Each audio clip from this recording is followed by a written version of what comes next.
What's popping? So here are the top 10 names who run the Black Metaverse. When I was putting this together, I was thinking like personalities, entities, platforms, and I'm like, what's the best way to include all of them as one? So I said names.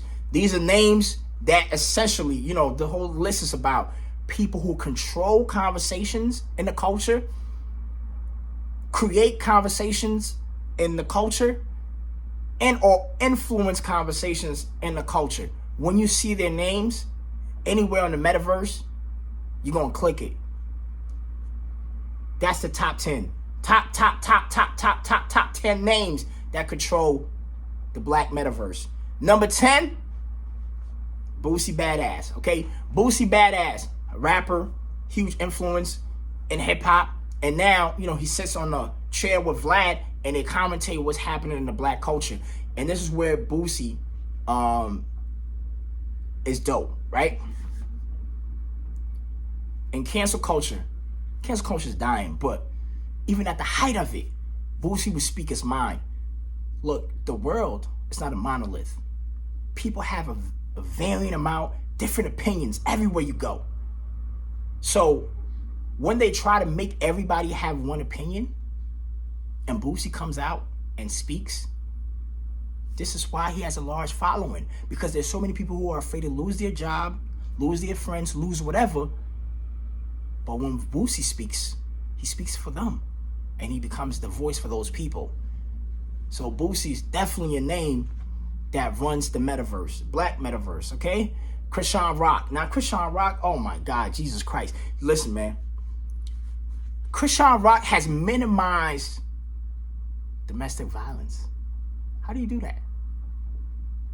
You know what I'm saying? I mean, it's in collaboration with Blueface, but the fact that there are so many companies, foundations, built to attack domestic violence. And here comes this light-skinned woman who has built an empire of domestic violence.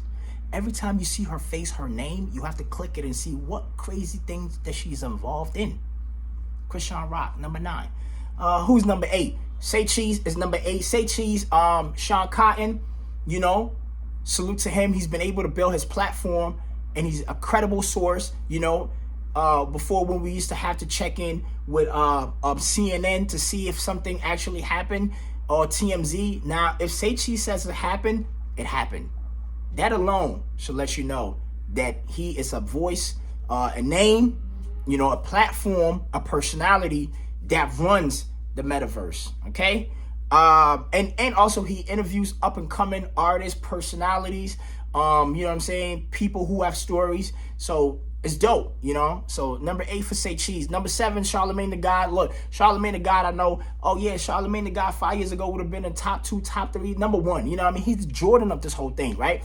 But right now, I feel like the way I see Charlamagne the God is like, I see him in an executive position. He has a black effect with iHeart, so I see more as like putting podcasters on, looking for talent and building talent, developing talent, getting them contracts so they're not screwed. You know what I'm saying? Like putting black creators in a better position than he was from all the lessons that he's learned. You know what I mean? But he'll always be in the top 10 as long as he doesn't walk away from the mic, okay? Whack 100, number 6, okay? Whack 100, listen, Whack 100 has utilized his phone, and he talks from his phone, and the whole world hears him. So whenever they talk trash about Whack, I'd be like, if you're talking about him, he running you. Are you confused?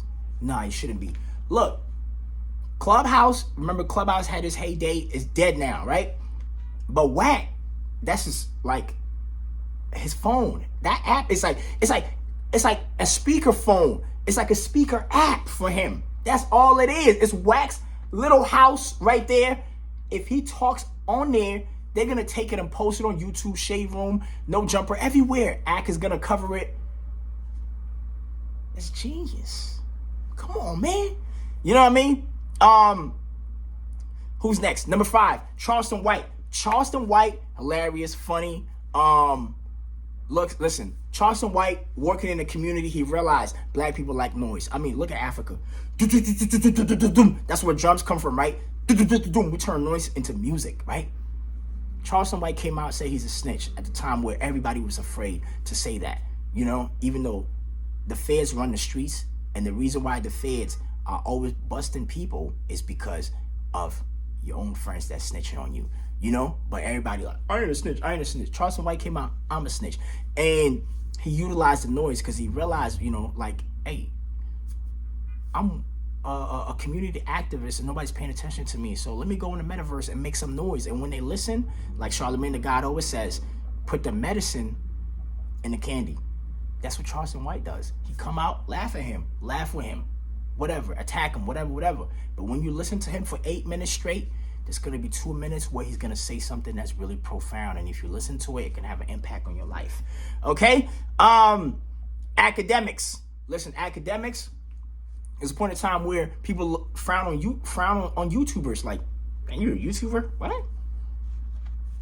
Look at Act. Act got on that runway and build an empire off of that, right? Only thing I want to see Act do right now is just create a huge production company and put other people on and put other YouTubers on. I want to go on Act's platform and see other YouTubers who are doing, what he's been doing. You know what I'm saying? And Act, they call him corny, call him a nerd, call him all of these things and whatever. But let me tell you something. See, Act was, he still is, but he's like the fan of hip hop that they just thought should be in the audience.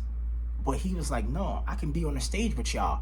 And they didn't like that. They didn't want to share the stage with him. But guess what? He never retracted. He stood there, and now he's built this whole empire. And we all go to listen to Act. And if Act posts something, it happened.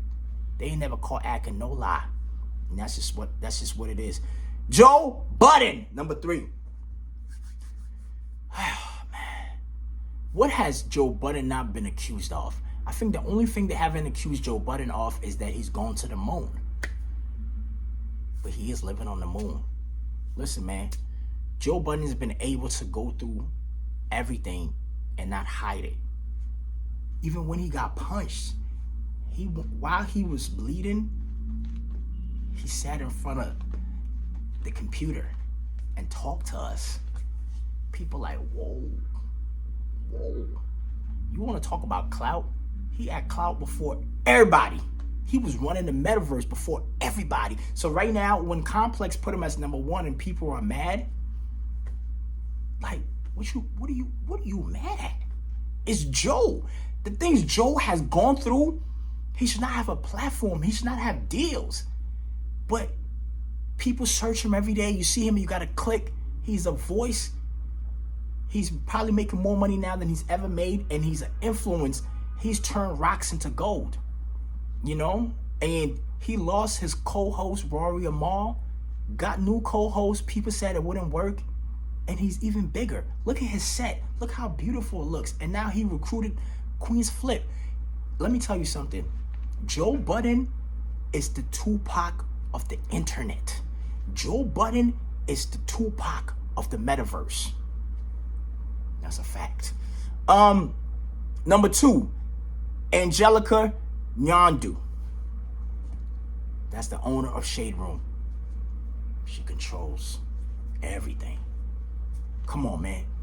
Are you not going to go to Shade Room first if something happens? Is Shade Room not as credible as CNN? Does Shade Room not have all the connects and relationships with all celebrities? How many times people mention Shade Room's name? How many times have you gone to Shade Room today? Like, what are we talking about? But, just because, she kind of like hides out. I mean, I seen her. I think she did an interview with 6ix9ine before, but I don't think she really wants to come out and be a full-on personality. I don't know, but she controls the pulse of the culture, 100%. And I don't even have to say too much. You know what I'm saying? But because you already know. Because guess what? You're gonna be on Shade Room today, or you're probably on Shade Room right now. So at the end of the day, salute to her. I put her as number 2, and number 1 is DJ Vlad. Yes, DJ Vlad. That's a name that runs the black metaverse. Now, I have to say this. because people are going to say it, that he's white. I don't know what that means, but all I know is Vlad has taken all these black stories and documented them, and they will live forever. Vlad don't just bring people and just talk. He literally goes through your story. It's like a pod documentary, and he's been doing it for years, and you can always go back and watch these people's stories that he's covered. Nobody has done it like Vlad. Vlad was doing it when nobody was doing it, and now that everybody's doing it, Vlad is still relevant. He has to be number one. I'm sorry, he has influenced so many people. The only thing about Vlad is that he's not black.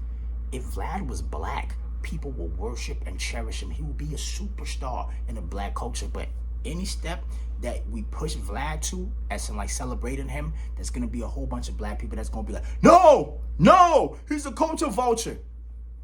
So do it like him then, or do it better. You know what I mean?